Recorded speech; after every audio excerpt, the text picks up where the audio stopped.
Hello, welcome to 2026. We are here. I'm not going to dilly-dally around lots of intros and everything like that. I'm just going to say I'm kicking off 2026 with a YouTube channel. If you haven't seen me already, I'm over on Instagram. I am Messy Action Coaching. My background is in the legal industry. I studied and worked as a lawyer for 10 years. And I pivoted, and that is the whole essence of my coaching now is I help people pivot from an industry, most likely corporate or some sort of professional industry, and take them to where they want to go. And often a lot of my clients are in a job that is fairly successful on paper. It's, to the outside world, people look at them and say, you've made it. To them, deep inside, they're feeling often deeply unfulfilled or just not quite where they're meant to be. And I will talk a little bit more about my journey as we go.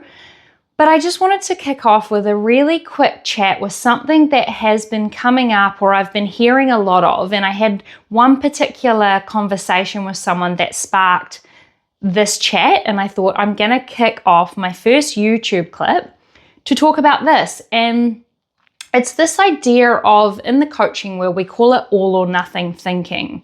But to you, it's this idea that we have to take a really big leap if we're gonna do something different. It's like, if we're gonna do it, we have to go fully in, because I think what's happening in our mind when we're thinking about this is we've already sort of failed at one career, and I'm going to put quotation marks around that because I don't believe in failure. I just think that it's all feedback and we are always learning and growing. And I actually think that I really valued my time looking back now that I worked in the legal industry in those 10 years, because I can carry so much of that over to my job as a coach now. And it's hard to see that when you're in the thick of it. But I do think that in some way, whatever you are doing right now will carry over to the thing that you want to do. So as I say, this came off the back of a conversation I was having with someone, and it started the way a lot of my conversations go, which was she found out I was a career and mindset coach and was really excited about that and said to me, I could really use someone like you right now. And so we dove into a little bit about where she's at, and she's sort of traveling around New Zealand at the moment, and she was hoping that maybe she was going to find clarity in where she is going. And I won't disclose too many details about her specific circumstances out of privacy, but basically she's come from sort of a professional job, she's taken a wee break, and she's trying to figure out those next steps. And she said the same thing that a lot of people will say that you're probably feeling right now, is that she's feeling lost. She was hoping that, these sort of whatever it was, 3 months of travel was going to allow her to figure this out. And she's nearing the end of her trip and she hasn't figured it all out. And what I always put to my clients is that you actually do know. You have a real good inkling about what you want to do next. But what we do is we take the social conditioning, what we hear about what a smart job is, and the fears around if we go out and do something different, we might get it wrong, we might fail again, and all these self-doubts that we have around whether we could go and do something different or whether the grass would be greener on the other side. And so we've got all of that clouds the thing that we want to do. And I'm going to give you some examples with this from my own life experience and from this person that I was talking to. So a quick background with me. My journey has been a very squiggly path of figuring it all out. And I started as a lawyer. In my first year of law, I went to night school and got a beauty therapist qualification, which was completely random. Did nothing with it for 7 years. Honestly, I think it was more of an escape. I was in, or just come out of a a relationship at that time. And I don't know about you, but I'm someone who likes to really busy myself, or did back then, in terms of a way of dealing with what I was, all of the emotions and everything from the breakup. So I threw myself into a course to try and escape. And I did this nighttime qualification, went to lawyer by day, beauty therapist, student by night, and get this qualification and do nothing with it. And then 7 years down the track, without going too far into this, I can go off on lots of little tangents. If you don't already know me, my stories often do that. But eventually end up leaving law, and I have no plan in place. And I plan to talk about that more throughout this YouTube channel, because I think that a lot of what people think when they're pivoting careers is that they've got to get it right the first time. And I didn't. I left law. I had no plan B. I had no idea what came next for me. And I was in getting my eyebrows done. It was about the only beauty treatment I ever received at a day spa. And I'm in getting my eyebrows done, and there's a job going. And suddenly it pings, I get this little light bulb reminder that I have a beauty therapy qualification, something I hadn't thought about for many, many years. So fast forward, I end up getting a job there, right? I've left law. 2 weeks later, I was planning to take a month off. 2 weeks later, I've landed this beauty therapy gig. I end up being an apprentice. I work there for 18 months, and then I get pregnant. But the point that I'm sort of trying to wrap up here is that we often think that, we're leaving our professional job, and when we're in the planning phase of what are we going to do next, we think we need to have the end goal. We think we need to have it all planned out.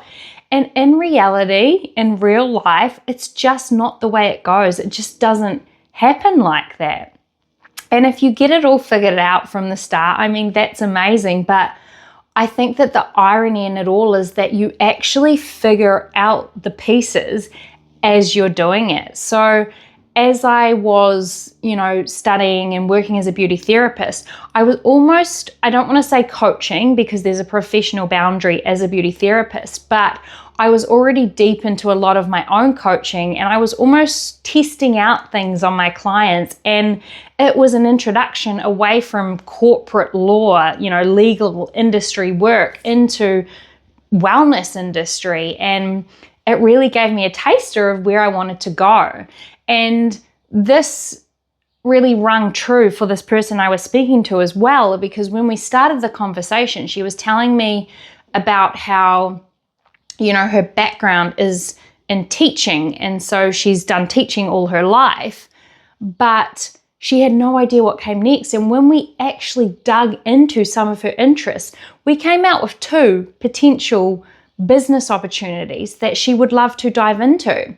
And of course, the next conversation from there was, yes, but I don't have any knowledge or expertise in that area. And that right there is the thing that often holds us back, is we think that before we get started, we need to know everything. We need to have everything figured out. We have to be an expert in our field before we can do it, which is really funny, because when you think about it, when I came out of law school, I was a complete baby beginner. I had no idea how to be a lawyer.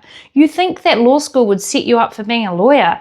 Hell no. Law school was reading textbooks, and then I get out into the real world, and suddenly I started in wills and estate, or trusts, wills and trusts, very boring area of law. It was just the first job that I happened to land. And here I am in front of clients having to get their instructions to write a will, which is a really heavy topic for a lot of people. And I had no idea, but I just worked my way through it and learned as I go. And I think that, it's this idea that if we're pivoting, so for me, going to be a coach, of course it's nerve-wracking that I've never done it before, but I think that we forget that we can just start with one person. And I did that at the very beginning. I just started offering some of my services for free. And I said this to this same person, she was thinking about the idea of copywriting. And I said, well, how about you reached out to one company, just one company that you resonate with, and said, hey, I've got an interest in copywriting. And obviously she was good at it. I feel like these desires to do these things often come from a place of being naturally, or not naturally good, but something that has built up over our lifetime. For me, I always was heading towards coach. It didn't fully form in the beginning. It wasn't until I went and got coaching from another coach, to improve myself, that I went, I feel like I would really like to do this. And from there, that's what I'm saying here, is that you need to test that out to see if it's actually something that you want to do. So I said to her, reach out to a company and just try it out. If someone approached me and said, look, I'm brand new to this, I think I'm really good at it. And, they really pitched themselves to me and said, how would you feel if I had a go at updating the copy on your website, either for free or at low cost? I would be like, hell yeah, let's do it. That's awesome. And by the end of this conversation, we had already hashed out some companies that she might like to approach, and I guess changed her perspective on how she was viewing it. Because when we first began the conversation, she said to me, I've just got this fear that, I guess I'm not going to get it right. And that's the thing, right? I remember that feeling when I was still in law, thinking it's that story that I've already failed once, so I can't get it wrong again. And you think about, if you're in a relationship, right? I think back to that breakup, and probably how I was feeling in that moment was very similar, that I don't want to start a relationship again because I don't know if it's going to work out, and I have to go through all of that again. And unfortunately, that's how we figure things out. You got to kiss a few frogs to find your prince. And with our careers, it's not very different to that. We have to explore these opportunities. And the thing that I really want to come out of this conversation, which is going to be a really short, brief one today, just an introduction into where I'm going with this channel, is that we don't have to have it all figured out. And actually, we won't have it all figured out, because we are constantly changing as a person, and our life circumstances are always changing. For example, along my journey, I started my business, I think it was just before I found out I was pregnant. And for anyone that's had a child before, everything changes, not just externally in your life, but internally, your perspectives and what you want out of life completely changes when you have a child. And so I just don't think that me, over 3 years ago, who was still working as a lawyer and trying to figure it out, the end goal, or the full picture, could ever have known where she wanted to go, because I've changed so much even since then. And that's the goal, right? Is to learn and grow and constantly evolve. So I'm going to keep this conversation really short and sweet today, and leave you with this wee question or thought or idea to challenge yourself with. If you are someone who is sitting there in a career that is not currently fulfilling you, and you're dreaming of that day where you wake up and you feel excited about the work that you get to do, because hell, I remember that feeling. I remember thinking, I just have one goal in life. Well, that's not true. My biggest goal in life was to always have children. But the second thing for me that was very, very high up there was to do work that I love. Some people are happy being in a sort of cushy, comfy job that they can just mull along in. I was never satisfied, because honestly, it's not that. People always ask me about my career and my journey as a lawyer, and say to me, oh, it must have been so stressful, it demands a lot of you, it's very high pressure, high stress. Honestly, I worked for a lot of really good law firms that had a really good work-life balance. I was just bored. I was bored out of my brains and I wanted something more. And I always had this little niggle that there was something more out there for me.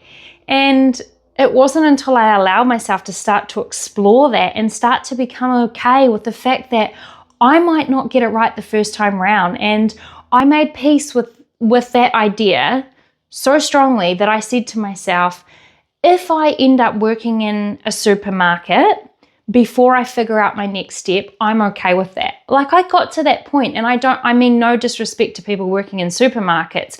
It was more my fear that was clouding that of what would other people think. I've gone from working as a lawyer to now working in a supermarket. And so I, as I said to you, was already coaching at that time. Someone else was coaching me through a lot of these fears, because more often than not, it's actually not our own fears that we carry. It's often the judgment of others. We're worrying about what they would think. If we were to fail, we're worrying about what others would think.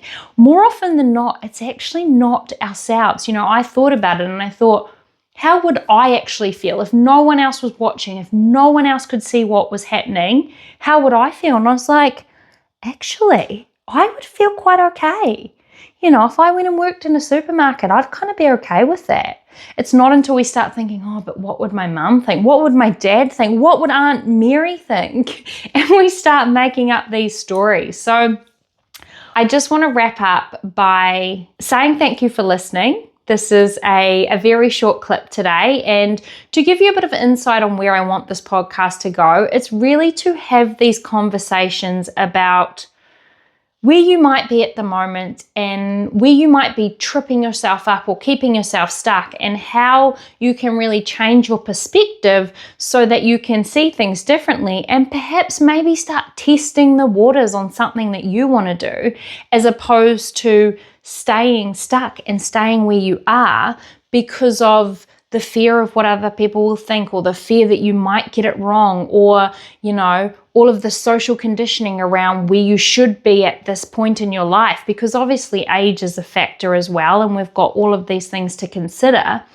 But the biggest thing that I always said to myself is, I don't want to be where I am in 5 to 10 years. And when I really thought about that, I didn't even want to be in that job working in 2 years' time. And that to me meant more than all of these other things, the fear of what people would think, the fear of failure, everything like that.